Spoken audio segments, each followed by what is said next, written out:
most ghetto store I have ever been in. And why?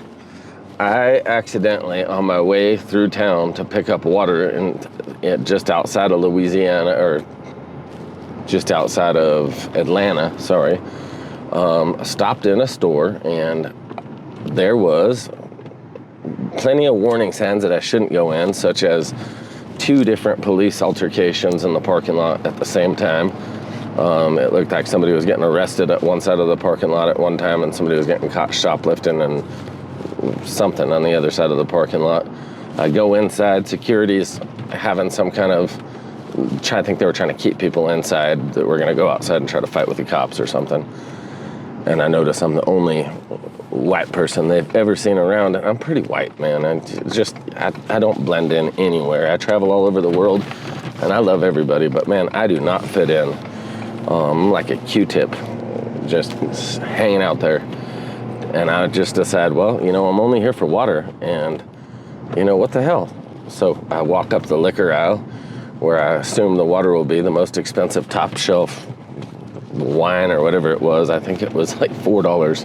And it was a uniquely strange store, kind of like a gas station without gas or something like that, with a whole bunch of extra alcohol and weirdness.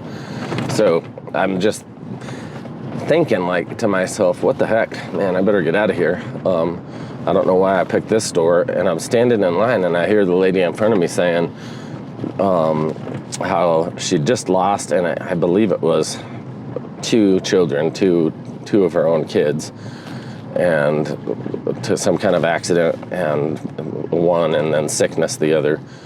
And she was telling the cashier this, and all of a sudden I started realizing, oh man, maybe there's a reason I'm here.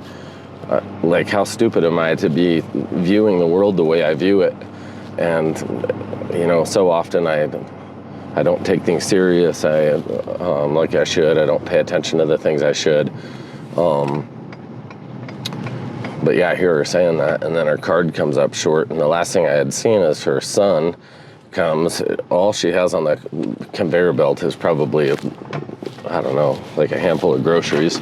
There was nothing unhealthy or anything. She had random, I remember seeing eggs, milk, some random stuff, and her boy had put a package of cereal up on the cart wanting some cereal. And the cashier said, I'm sorry, your card declined. And so she said, well, take the cereal off and take this off. And she was deciding which food she was going to take off. And it just dawned on me, I see it's like $54. So I just paid for it, whatever. And the lady was like, why would you do that for me? And I said, you know what? I don't know, but I think there's just a reason why I was here today. And I want, you to know the same thing. There's a reason you're here today. And God has plans for you to prosper. And Jeremiah 29:11, I quoted that to her, and I don't know, it seemed cliche, and I'm kind of an idiot. I'm not very good at doing stuff like that. I got all nervous, and told her, God loves you specifically, and then I thought, wow, like, I actually have, I felt so blessed. She was so happy about it, like, and I mean, how simple, what an easy way to be blessed, better than any church experience that I've had ever in my life. And then the cashier lady said, I've just been going through some stuff, and she said, I really needed to hear exactly what you said to her, and I needed to experience something like that. And she was like, thank you. And I was like, well, God bless you, I hope you have an awesome day, whatever. And I left. And I don't like to tell these things. I try to have these experiences often, and I don't like to talk about them because I don't do them to be seen or known. But I will tell you that I can't believe how often, when you just open your freaking eyes and see what's happening around you, and you care about, you actually care about what people say. You don't just see people as a stepping stone to get up in life or progress in business or whatever. You actually listen to people. You want to hear what they have to say, and the content that's coming out of them. And so you can be more than just an empty vessel. So you can be leave an impact around you, and hopefully like shine some kind of goodness through you. If you really want, if you're bored or you wonder if you have purpose, just pray that God puts, people around you can be a blessing. And my guess would be is that there's already 1,000 people around you every day that you should reach out to. Instead of looking who can help you, you should see how you can help these people.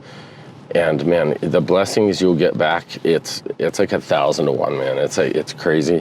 And it's unique when you just start having different eyes and you start realizing that the only thing we ever needed is the eyes to see the needs around us. And man, it'll give you purpose in the most boring places, whether you're just down in some ghetto store in Atlanta, Georgia. And God bless, that was one of the nicest, I will say, communities I've ever been. I had more interactions with just freaking polite people there than almost anywhere I've been in the world. So God bless you guys. Hope you guys have an awesome day if you've even hung on this far. Have an awesome week and be a blessing to someone other than yourself. Look around, open your eyes. It exists out there, and sometimes you'll be the only little glimpse of God that a person might ever see.